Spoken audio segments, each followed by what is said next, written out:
Hello ladies and gentlemen, and welcome back to my channel for another Hot Toys 1/6 scale Aliens figure unboxing and review. And another episode of Build-A-Figure. I'm sorry for tricking y'all, but this is not just a simple review on an ancient Hot Toys Ellen Ripley. We're also going to be checking out their power loader, can't wait for that, and, fingers crossed, putting together on camera my perfect artisan version of Ripley from Aliens using as many official Hot Toys parts and pieces as possible. Now, if you're heading down to the description, why not hit that subscribe, bell notification icon, and join button, so you're notified as soon as brand new Aliens or Alien content goes live on the channel. For those of you who are considering following in my footsteps on this and also putting together just Ripley maybe, not the power loader, I have to warn you, this is a very expensive custom. Older figures like this, quite pricey, and the original Hot Toys Ellen Ripley, also quite hard to find and costly. The reason I had to pick up another one of these is because we need the head sculpt. I did get the hair rooted though, we'll discuss that later. And I wanted the hands and display base from this piece. Then the reason why this was necessary is the outfit, the weapons, all of the other accessories, and maybe her base. I'm not quite sure which one I'm going to go with yet. As for the box art, you've already seen the review on this figure, but I love the holographic foil effect on the surface of this old school box. Honestly, I wouldn't mind if they kept using the holographic effect if they ever do give us an official Aliens Ripley, not counting this one of course. Around the back, we've got some product shots of the figure looking quite old, but we have to cut them some slack because I believe this figure came out in 2007. Also, there was a lot of assembly required with a Hot Toys piece back in the day. It wasn't as simple as it is now where you open the box and you take the figure out, job done, maybe you install some accessories, but nothing crazy. With this, you had to plug the arms into the body, then the hands, the legs, install the boots, the head sculpt, and the outfit, then you'd have a completed figure. But we're not going to be doing any of that, at least not with this body or head sculpt. We'll take a closer look at it later, just out of curiosity. But the real reason why I got this was for the accessories and the outfit, but you'll already know that. Unfortunately, the seller that I bought the power loader off did not disclose that the art box was not included, so all we have to look at is a massive foam block. The power loader itself is bloody enormous. I knew it would be big, but I was not expecting this. It looks gorgeous though, I cannot wait to get this assembled. The best part about grabbing the power loader is we also have most of the stuff that we would need to build Ripley, but not everything. That's why I got the other Ripley as well. At least the seller included the instructions. There's a heavy amount of assembly required with the power loader. I have a feeling that we're going to need these. What we're going to do now is move on to Ripley, then we'll come back to the power loader. Let's, for a moment, go over all of the accessories that I would want them to include if they decided to give us a modern version of Aliens Ripley. This base is technically the Nostromo because we first got it with Big Chap and then Ripley from the first film, but they also used this for the Alien Warrior from Aliens, so there is precedent for them using this for figures from the second movie. That would be my recommendation, actually. Use this for Ripley, because that way all Hot Toys modern Alien bases are nice and consistent. There's plenty of mileage left in the tank for this sculpt. There's a ton of detail on the surface, including the alien blood acid burn sections, and the paint apps with the dry brush, the washes in the crevices, and the brown airbrush shading. Stunning. I could always use the oval style base that came with the original 2007 figure if I wanted, but right now, because I've got space for the larger base, I don't think I'm going to use this. There's not much to say about the bag, other than it's included. The strap is adjustable with this little buckle, and you can open it up, remove the foam padding, then store some of her extra hands, for example, inside of it. That way, when you want to change the pose, you don't have to go back to the box or an accessory tub. Her hands will already be stored on her in this bag. The silver grenades, not really accessories. They are removable. They're more so just meant to sit inside her harness. You'll see what I mean when I pop them in there and we assemble Ripley herself. For as old as some of these pieces are, there's a surprising amount of detail on them. They've painted the sections that would be screws. We've got some little wires sticking out from the main sculpt work. The numbers printed on the number pad. But this is my favorite detail. There's a screen underneath a translucent lens, so it actually looks like there's some depth to it, like this is a real screen for the motion tracker. Is this also a motion tracker? I think it is, but whenever you search Aliens motion tracker, that thing is the only one that comes up, so I'm not entirely sure. I've seen the movie twice now. Maybe I have to watch it a third time to find out when Ripley used this. The strap has a proper functional buckle on it, and a metal D-ring up top. And look at the weathering. Don't forget, this is a 2007 accessory, but it almost looks better than some paint apps on accessories we see nowadays. You'd expect the weathering to be heavy-handed and in your face and cheap and nasty looking. It isn't. Once again, I'm enamored by the subtle silver pitting and dry brushing just on the high spots and edges for both of these weapons. You can remove the magazine from the pulse rifle, and both the flamethrower and the pulse rifle are accurately attached together using the sling at the front, but some real duct tape around the back. Then they've used that same duct tape to mount the motion tracker that Ripley uses to track Newt with on top of the pulse rifle, and it sits in place quite securely. You could undo the tape perhaps, and use something else, but I think this looks good, and like I said, movie accurate. And lastly, a full array of hands. These specifically are the ones that came with Ripley from Alien. There's plenty of skin texture on the surface, and the fingers are soft and pliable, so getting her to hold on to those weapons, not with the open palm hands, but with some of the other ones, shouldn't be a massive challenge. These are the ones I was referring to. We've got a trigger hand for the right and a gripping hand for the left. And lastly, 2 closed fists. What we're going to do now is start assembling Ripley. To do that, Ripley's going to need some shoes. In Aliens, she was wearing these sick-looking high-top Reeboks, and now, of course, they're iconic. If you plan on building this custom and you want to repaint the Reeboks because the stock paint apps are honestly quite terrible, and you want to add all the logos on them, do that, but with the power loader Reeboks, because the ones that come with Warrant Advisor Ripley are the same sculpt as these, yet they don't have the ball joint connections on the inside of them, they're hollow. I wish I'd known that before I got started, but Power Loader and Ripley arrived way after Warrant Advisor Ripley did. Nevertheless, I'm still extremely proud of what I did with these Reeboks. I initially base coated them in white to get rid of all of that heavy-handed weathering. Then I did the detail work, including the grey straps, which was completely inaccurate with the stock ones, the grey on the underside of the soles, the red line work, the red ribbing, some subtle weathering, and after that I added every single one of the missing Reebok logos except the ones on the underside because I just couldn't figure out how to do that. There's a subtle wash on them, but I didn't go too crazy. Like I said, the stock ones were way too dirty looking. Hey, if you like the stock paint job with the brown wash and the inaccurate straps and you don't care about the logos, you can just go for the stock boots, no problem. The way I added the logos for those wondering is I printed them on photo paper, I glued them in place, then I hit the boots with a matte top coat and that sealed everything so those decals are not going anywhere. The last little thing I did, it's subtle but you can see it in person. I grabbed a pin from my figure first aid kit actually, the sewing kit, as part of it, and I poked all of the holes around the front for the toe box section into the shoes. They were missing from the stock sculpt, as you can see, they're just not present. So far so good, this custom is coming along nicely. Next up, arguably the most important combination on this entire piece. The body as well as the outfit.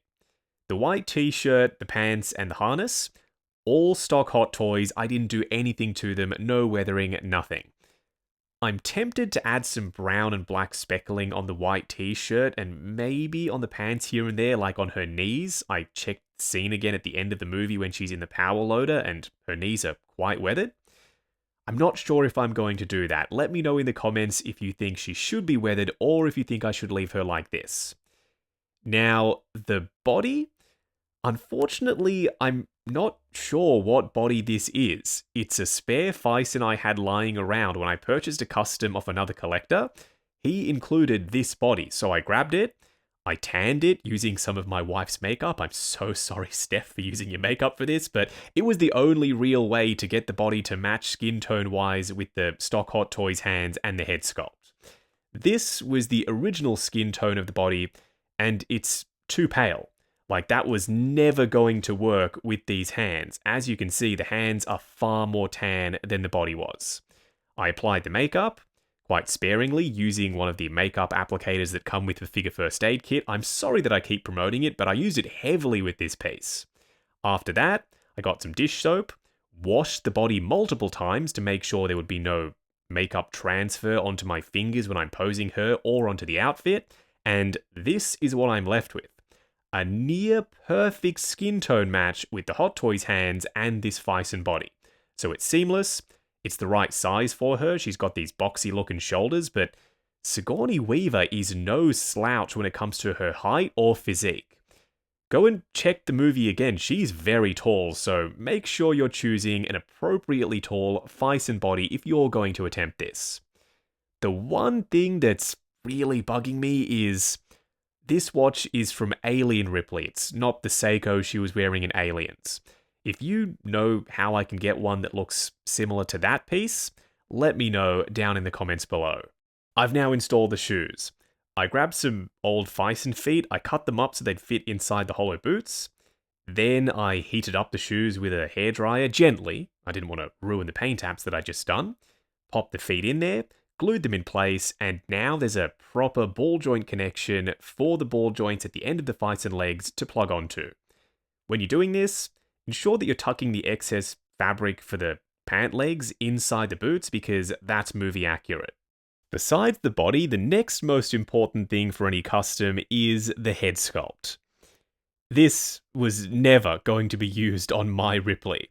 This is the original sculpt and it doesn't look like Sigourney Weaver at all. Some people have speculated that back then they just didn't have the likeness rights to her. That's why they ended up making the head sculpt look like this. Others have said that they just didn't have the ability to capture likenesses back then. I don't think that's the case, because some of their early pieces, like DX01 and DX02, they do look like Heath Ledger and Christian Bale respectively.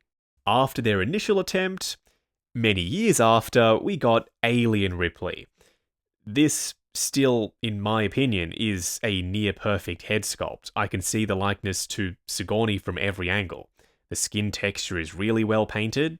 The hair being sculpted doesn't bother me because there's a ton of detail and flow to it with the individual strands, and it's layered, made out of rubbery plastic, slightly flexible for articulation, but it's the expression that gets me the most.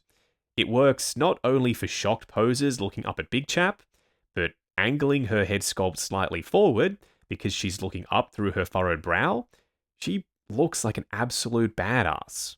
And that's why I decided to use that exact head sculpt for the custom rooted hair Aliens Ripley. The underlying paint apps were not touched. I asked Duke Avocado, Good Luck Studio, I've popped the links to his socials in the description, only to add some battle damage on her cheeks that is screen matched to the moment in the movie when Ripley's in the power loader. The hair needs some futzing, this is right out of the box. It still looks beautiful, the little curls and the ringlets to it. If they gave us a modern day Ripley, I wouldn't be surprised if they went all out artisan and gave us real wool rooted hair like this. And that's what this is, it's in-art/artisan quality wool hair. To style it, I'm going to use the brushes that come included once again with my figure first aid kit and the spray bottle to wet the hair down a bit. After styling, I'm no expert 1/6 scale hairstylist. I tried my best. It's meant to look messy anyway. At the end of the movie, she's all sweaty and grimy, she's climbed into the power loader, and she's battling the alien queen.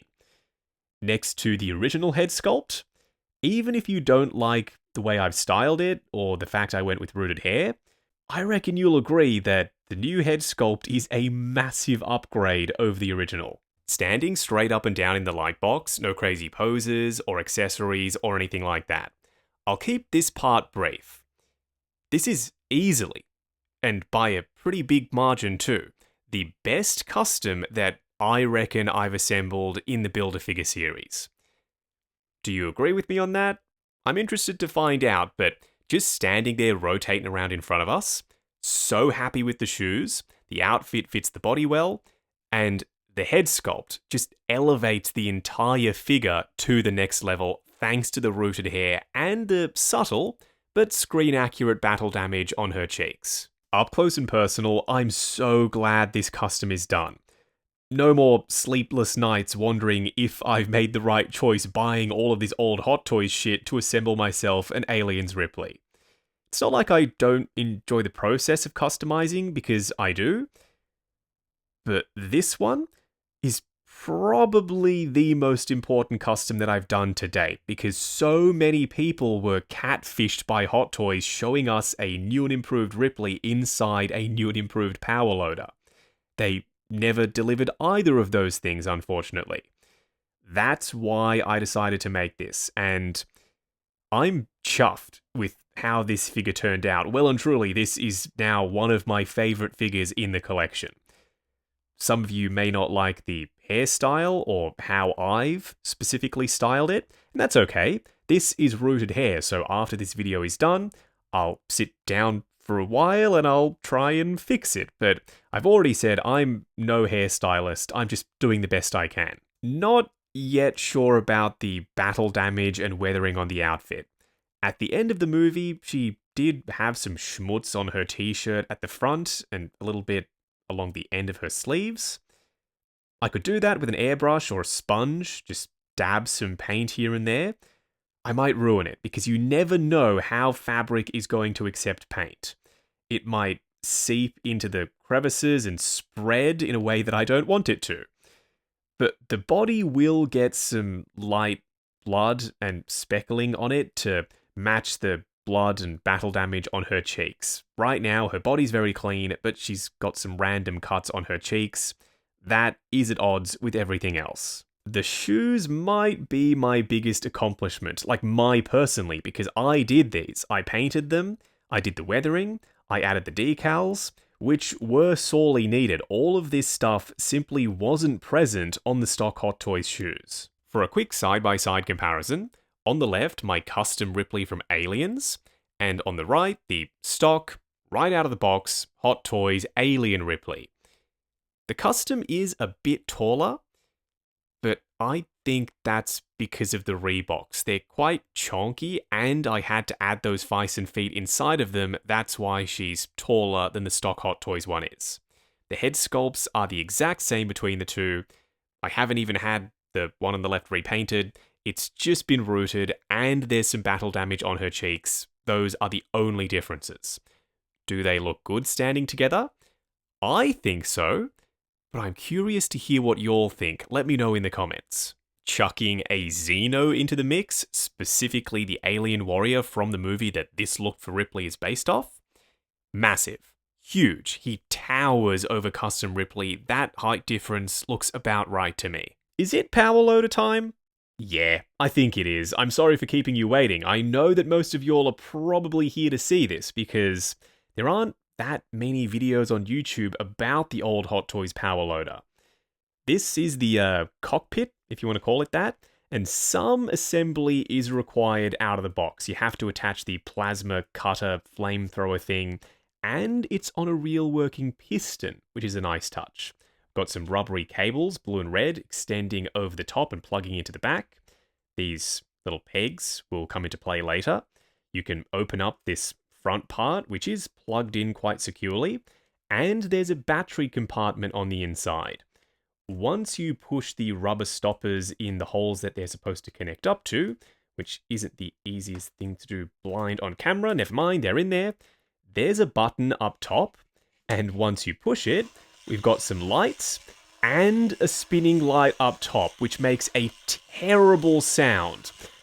I think I'm going to open up the electronics compartment and disconnect the motor for now, because I want those lights and I want the top one, but I don't need that awful sound whenever I turn the LEDs on. The batteries that it takes, 3 AA's, nice big chunky batteries. You can use rechargeable lithium ones, that way you shouldn't have any issues with leakage. These straps connect up to the main buckle, and they printed lock and release on it. You can see that it's currently in the lock position because these are meant to be connected up. You can't rotate that, it's just for show. Oh, I love this. Such a cheeky little Easter egg by the team over at Hot Toys. So in the movie, I think it said Caterpillar on the back, or Cat. That's a real-world manufacturer of heavy-duty equipment like this, like farming stuff and forklifts. But they didn't have the license to the Caterpillar logo. So instead, they printed Caterkiller. They could have left this blank. I'm glad they didn't. So this is one of the legs. Also huge. It's got a decent amount of articulation to it and working pistons. Considering the age of this, the joints are smooth. I didn't think they were going to move like this. I thought they'd be all kinds of janky, but they're not. The weathering isn't as nice as what we've seen on Ripley's weapons with the subtle speckling. It's more heavy-handed with the airbrush shading and then the silver over the top of it in certain places, like on the bottom of the feet. You can see that as light bounces off the surface. It's not terrible though. I might come in with a sponge, a torn-up sponge, and add some speckling myself here and there, because the wash is starting to wear off on some of the high-traffic areas like the joints. The inside of the leg is padded with this rubbery stuff. It's a little squishy, and we've got the strap that her shoes are going to slot into at the front of this foot compartment. When they say they just don't make them like they used to, I think they're referring to stuff like this, because check this out. That little joystick on the handle, it moves. Did they need to do that? No, absolutely not. Does it serve any functional purpose? Also no. But it makes me really happy to see a joystick moving on a 1/6 scale power loader handle. You can slide the handle forward and back. It's connected with these pigtail cables down the bottom. The front pincers can pinch inwards, and the rods they're on are proper die-cast metal. This is sturdy. The joints, still nice and smooth. We'll go through range of motion once we have everything assembled. You can see that up top there is a ball joint. That's how this piece connects up to the main body. The N1725 is sculpted on the surface, whereas all of the other printed stuff, those are decals. They're tampoed on decals. They're not like stickers. You don't have to install them yourself. They're part of the paint apps, but they're not paint. They're tampoed decals, like I already said. Anyway, the instructions are going to come into play right now, because this is going to tell me how to attach everything to the main cockpit/canopy. You can do this in any order you like. I'm going with the legs first to install them. Don't blink because you'll miss it. You grab them, and you connect them up to the body by pushing them in place. Oh, I shouldn't have done the legs first, because now they're bumping into the tripod, but the next step is to grab the arms. These ball joints connect up to these ports, then extend the inside part of the pistons, and connect them to the ball joints at the bottom on this extended back piece. Next up, the antennas. We've got one for either side. They just slot into these ports up top. And finally, the last step, which I will 100% be doing off camera, all of these hoses and cables, they connect up to various points on the rest of the power loader and terminate on this back panel. This absolute mess of what would be hydraulic cabling, the instructions only tell you how to do one side, so you have to use some mental gymnastics to try and figure out how to flip and reverse what it's telling you and then do it on the other side as well. Some of the cables cross over and connect from left to right, which is especially confusing. Just take your time with it, read the instructions, go through the thought process, like I said, the mental gymnastics, and I'm sure you'll be able to figure this out. It's at this point that I'm now wondering why the hell I said we'd go over articulation. Handling this thing on camera, not easy. I'll do my best. I might not be able to showcase every single joint. You'll see what I mean, or you already know if you have this. The arms will move forward and back at the shoulders on ratchets, but the ratchets aren't at the shoulders. They're inside the back pistons. I've never seen that done before. The elbows bend to about 90 on pistons. Then for the wrists, if you want to call them that, they can hinge forward and back, rotate, and you can actuate these pincers, but you've already seen me move them. The legs go out that much, so not a ton of range. The knees will bend to maybe 45. They're also on pistons. Then for the ankles, feet will go forward and back. You get ankle tilt, and those pistons do work as well. For a quick side-by-side comparison, the power loader towers over the alien warrior, who in and of himself isn't a small figure, but you can see just how enormous that power loader is. Et voila. There you have it. My Mona Lisa, my Sistine Chapel.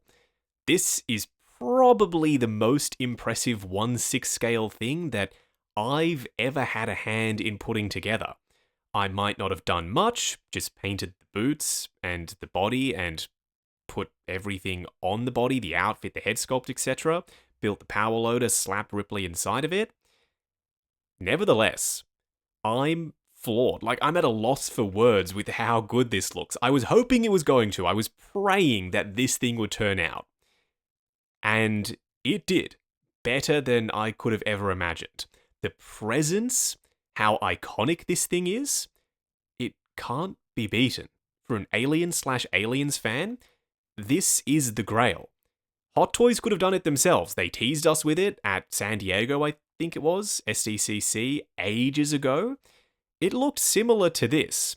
The same head sculpt, just with rooted hair. The power loader, almost identical, probably using the molds from the original. So I got darn close to what that prototype was. If they give us a real deal 2.0 Ripley and power loader, will I pick that up? Yeah, for sure. But for right now, I cannot wait to pop this thing in the Aliens collection because it's been a long time coming and I do not regret embarking on this journey and putting this custom together one bit. If you're heading down to the description, I've included a link to Good Luck Studio, the chap who did the rooted hair and the battle damage on my Ripley sculpt, down there. Also, why not hit that subscribe, bell notification icon, and join button if you like the sound of seeing your name in the end credits of my reviews. Like, comment, and subscribe. We'll catch you in the next video.